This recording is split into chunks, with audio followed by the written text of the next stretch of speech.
Yo, what's going on, everybody? It's your girl Crystal. You're listening to the Real Deal Podcast, Mind the Gap edition. Your girl's back. What's going on? I have a couple updates for you guys. Make sure you check out the website, therealdealpodcast.net. Yes, I'm getting right to it. Please go check out the website. Let me know what you think about it. I have some blogs up there. I have the episodes up there. There's some reviews up there. Go check those out. And if you feel inclined, go ahead and leave me a review as well. And yeah, just overall, let me know what you think about the website, the design, the layout, all that good stuff. I would love to get y'all's feedback. And make sure you're following me on my socials. I would appreciate that as well. So on Instagram, my personal page, you can follow me at _Crystal Jaylene _ podcast page is _MTG podcast _ Clearly your girl love underscores, or clearly people are just stealing my fucking usernames, but that's a whole different topic. But yeah, definitely follow your girl. Hit me up. I would love to exchange content, information. I would love to collaborate with anybody who's local here in Las Vegas, especially if you're doing a podcast or if you're doing any like content creation period. Like, I'm a rookie. I'm trying to learn too. Maybe there's some things I know that I can help you out with and vice versa. So I would just love to connect with y'all. So if you're a Vegas local or if you're coming to Vegas within the next year, hit me up. Let's work. But yeah, guys, I'm back. And for today's episodes, I want to talk to you guys more about my story. And I realize I do have an episode out that's called Who I Am. But to be really honest with you guys, that was like a real shallow point of view of who I am. This episode, we're going to get into the nitty gritty. And for those of you that don't know, I recently joined a coaching group called the Free Collective. And the coach is Ian Wendt. He is founder and CEO of Official Patriot Gear, which I am also an ambassador for. And if you guys don't know about Official Patriot Gear, it's more than just a clothing brand. It's more than just Ian selling t-shirts, which is why I became an ambassador in the first place, because he's the one who taught me the true value and the true meaning of what it means to be a patriot. And not just a patriot of America, but a patriot of whatever country you're from, wherever you live, right? So if you're from, I don't know, Chile, let's say you're from Chile, like, you being a patriot for Chile, like, that's dope. We sell apparel for you. You feel me? Like, and another message he is spreading with not just being a patriot, is his brand is about spreading unity. And I am going to do like a quick shameless plug here real quick, because I really believe in the brand and I believe in the message that he's trying to put out there for all to see. Like, being a patriot is not partisan. And what that means is it's not just for conservatives, right? Because that's what I used to think it was, but that's not what it is at all. Like, being a patriot is about unity. It's about coming together. It's about united we stand, divided we fall, right? It's about freedom and liberty for all, whether you're white, black, gay, heterosexual, if you're trans. Like, if you're an American, in this scenario, if you're an American, you're a patriot. Okay, like, if you love this country and you love the people in this country and you're for unity no matter what, not to say that you agree with everyone's values or you agree with everyone's viewpoints, but if we can all align in the fact that we all want freedom and we want freedom equally for everybody, like, everybody has the same equal opportunity, not equal outcome, because that's different. The outcome depends on your effort and the work that you put in to get the outcome. So we're not talking about equal outcome, but we're talking about equal opportunity. Like, if you're for that and that's what you believe in, you're a patriot. You just don't know it because the government, the mass media, they want to put it out there that being a patriot is only for conservatives, or is for the far right, or it's for Republicans, or, it's for the red, it's not for the blue, and all this bullshit. Like, no, like, again, if you're for unity, if you love your country and its people, you're a patriot. Welcome. And Ian taught me that message. And so that's why I identify so well with his message, with his group, with the ambassador program, and then now with the Free Collective, which is his coaching group that he started. And I started a little bit late because I believe the coaching group has been around for like a year or so, and I started this year. So started last year, the group itself, and then I joined this year. I believe I joined about 2 months ago, and we have a call every week on Tuesdays, usually at 5 p.m. Central Standard Time or Mountain Standard Time. But yeah, we have a call every week, and I've already gotten like tremendous value out of each and every call. Basically, the Free Collective is founded on digging up your anchors, as Ian puts it.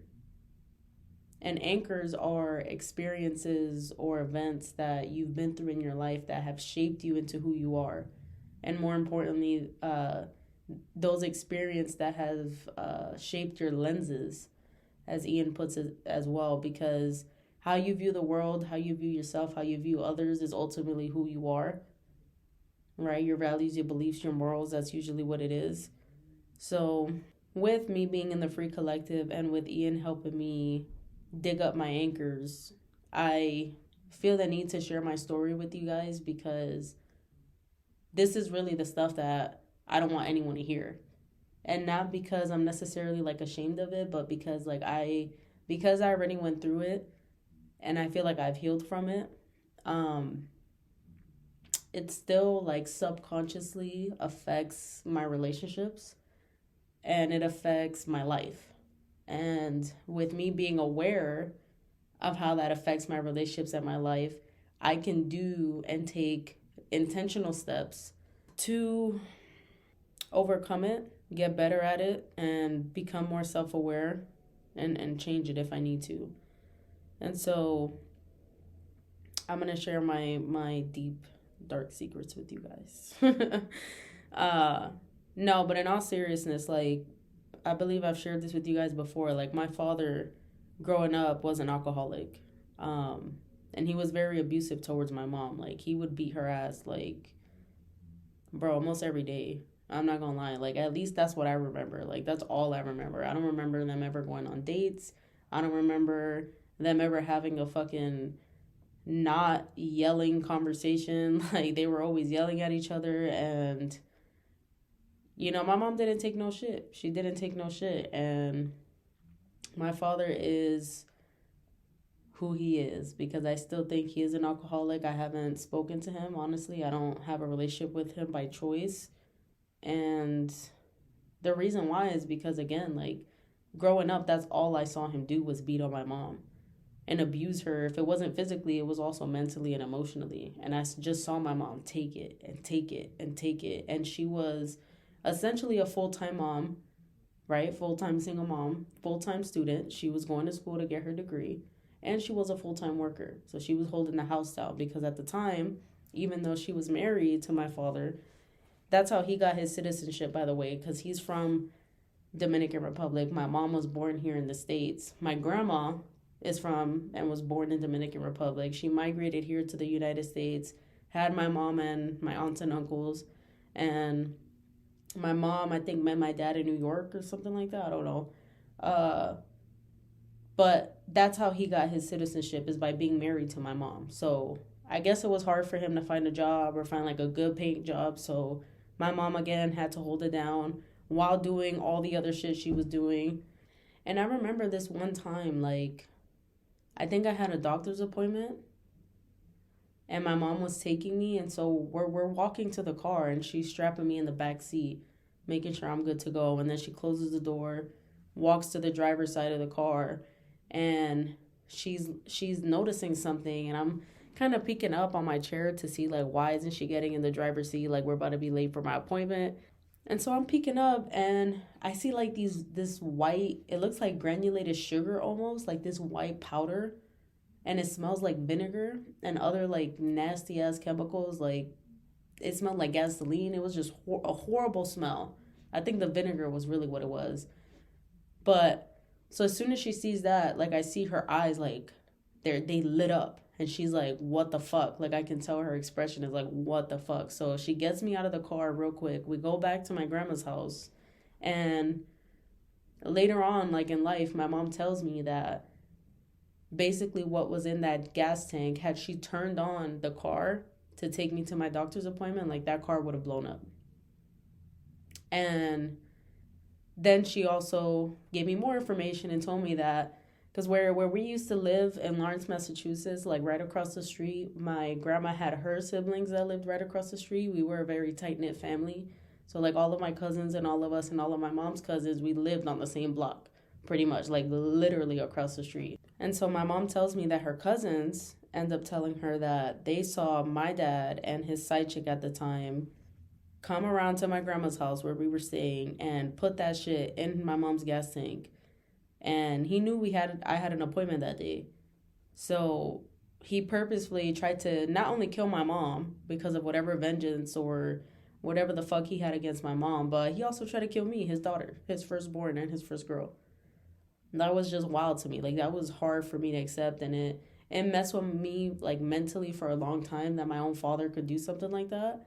But then when you educate yourself and you realize that alcoholism is a fucking disease, you know, not to excuse my father's actions at all, but it definitely helps put in perspective that he probably wasn't thinking straight that day, you know? And again, like, I forgive him for it. I'm not gonna hold anything against my father, especially over something that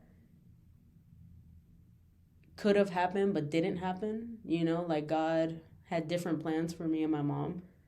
He saved us that day. And that's just one story. You know, there's a couple of other ones that I could share with you guys, but I'm not going to get into it again because I don't feel the need to shit on my father. I really don't. Like, I'm not going to give him any more airtime than I just did. I just wanted you guys to understand that, like, that's where I come from. You know what I mean? Like, I don't come from a healthy household by no means. Like, my mom did everything she possibly could to keep her family together, and she was getting treated like shit, and she was literally being beaten on. And I wish she would have left sooner, but I also understand why she stayed, you know, because she tried to help him change. And again, she was trying to keep the family together. And I love and appreciate my mom for that.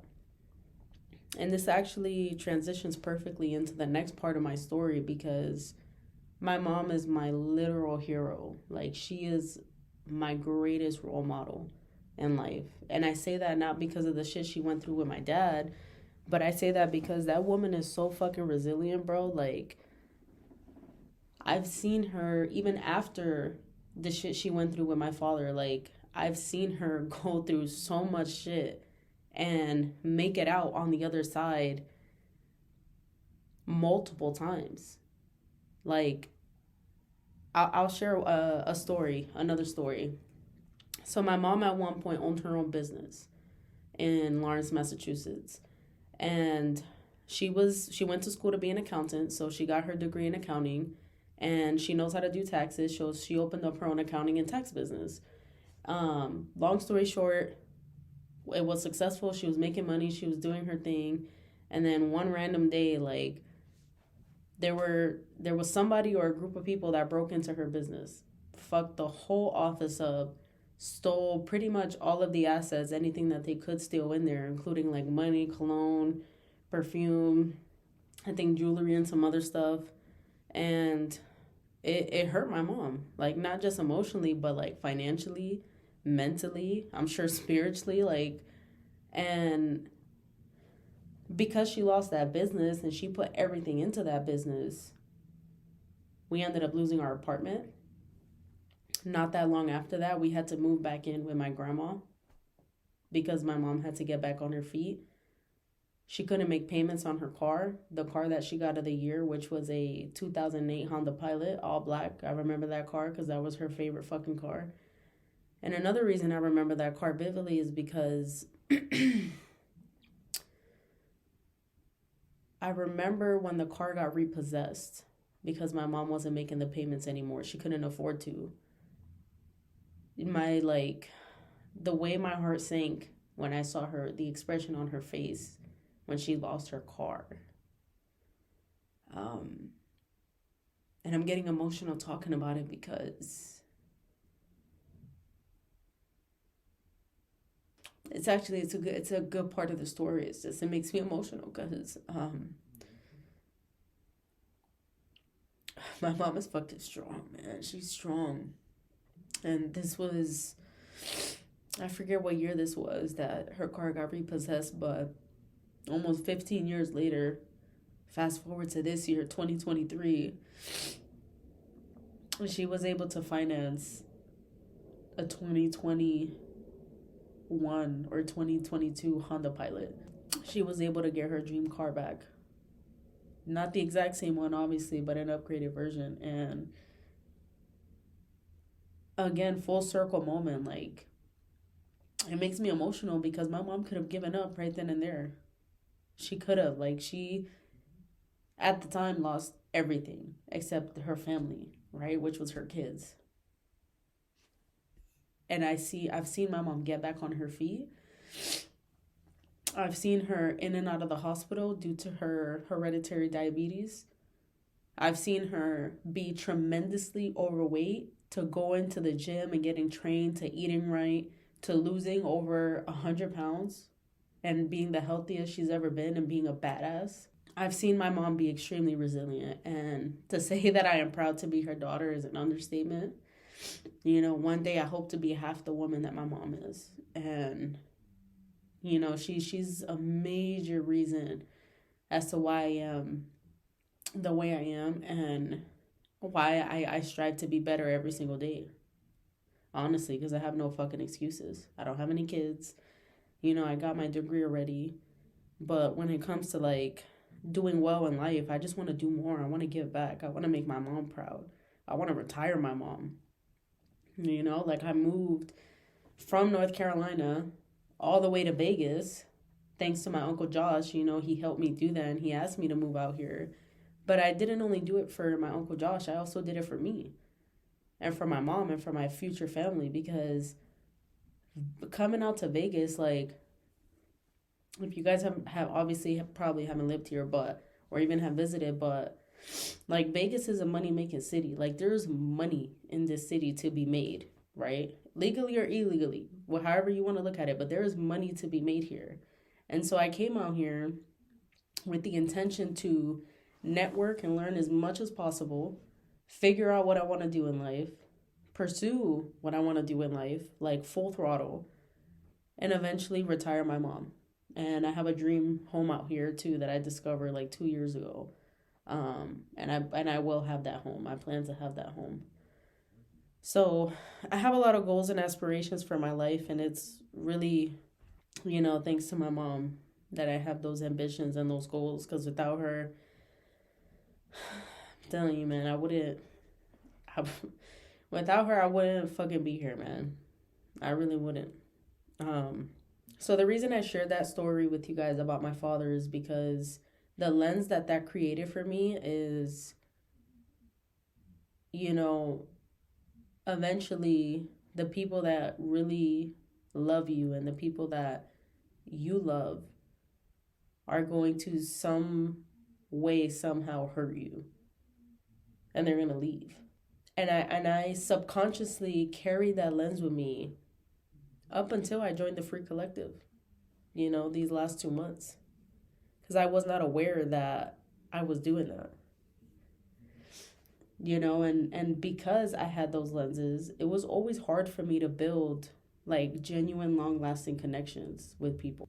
Even now, you know, because after, obviously, my father got deported, which that's a different story I'll get into, maybe not this episode, but I may share it with you guys later down the line. He got deported eventually for violating a restraining order. And so I haven't seen him since he got deported. Like, that was literally the last time I ever saw my father. And so after that happened, obviously life goes on. I've been through my own shit that kind of reinforced that lens. Like, the people that love you are going to either hurt you or leave.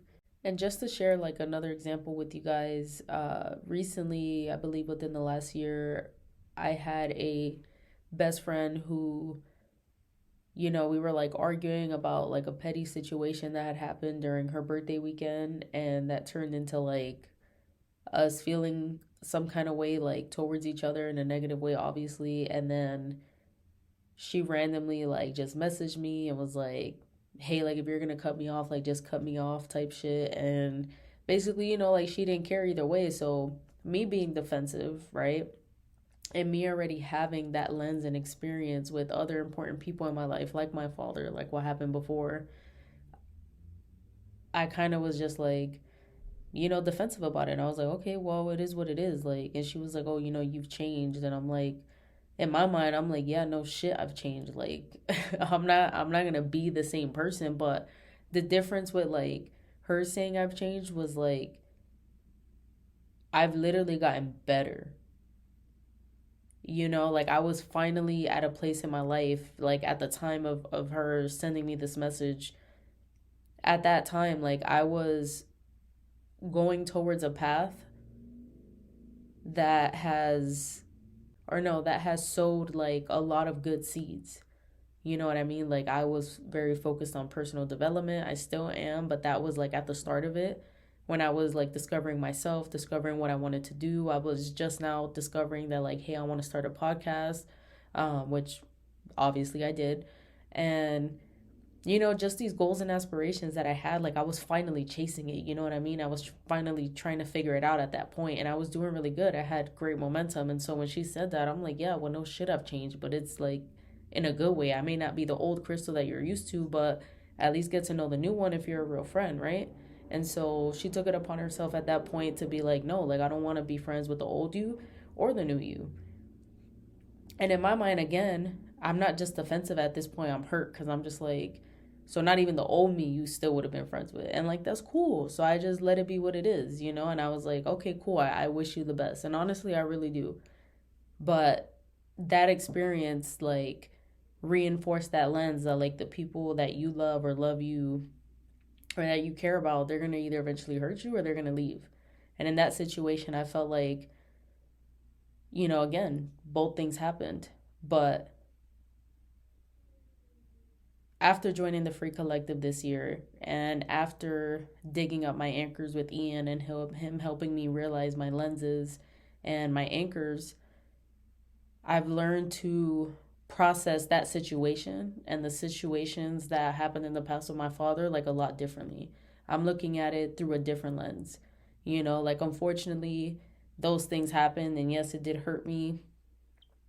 But the positive that I can take out of those situations is that I am who I am now because of that. Like I'm very cautious with who I let into my life and who I let close to me, not like in a picky way, but like in a I'm gonna protect myself at all costs kind of way.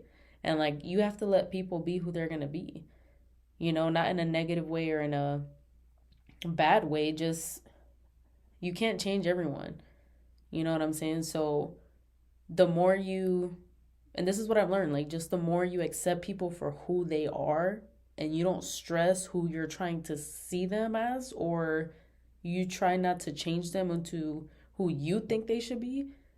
Yes, lift them up. Yes, guide them. Yes, offer support. But you can't force change. They have to want to change themselves. And if they don't, and if they want to stay stuck doing the same shit, if they want to be stuck in their negative patterns and negative thought processes and things like that, let them. And that is the most peaceful shit that I've learned just off of both of those experiences, that I now have a new lens. I'm refocusing those lessons and those experiences. And I'm trying to turn it into something positive, which honestly, I feel a lot lighter. I feel a lot better. And the reason I'm coming up here and being so vulnerable with you guys is because I want you guys to also feel compelled to share your stories and to share your experiences, because you never know who it could help. I don't know who's going to come across this podcast episode and it help change their perspective or change their emotional health, their mental health. Like, I don't know. I hope it does. Even if it's just one person, it's worth it. And if that one person is you, you're welcome. You're fucking welcome. Because this shit was hard to record. I ain't gonna lie. Like, I don't like talking about none of this stuff. I'm definitely the type of person that likes to keep things in the past or just leave it how it is. But if you haven't like fully healed from something or moved on from it, then it is important to talk about it. That way you can learn, you can get better with it, and just so you can express yourself. Because fuck it, like, you only have one life. So stand up for what the fuck you believe in. Be whoever the fuck it is you want to be without harming others, of course. But be whoever it is that you want to be. You only have one life, so live that shit to the fullest. And I appreciate you guys always for taking the time to listen to the show, for supporting me, for downloading the episodes. I really hope, you guys eventually will start giving me feedback, like by either leaving me a review, even if it's 1 star, bro. I don't even care. Just let me know how I'm doing. Like I know people listen to the show. I see how many downloads it gets. I see how many plays it gets. So you guys are clearly listening, but nobody's leaving a review when I ask to leave a review. So please, if you support me, if you love me, please leave me a review. Let me know how I'm doing. If you want to be on the show, even better, hit me up. We'll get something coordinated and situated for that. But again, guys, I really do appreciate you guys. So thank you so much. Leave a review. Follow your girl on Instagram at _CrystalJaylene_ and follow the podcast page _MTG podcast_. Peace.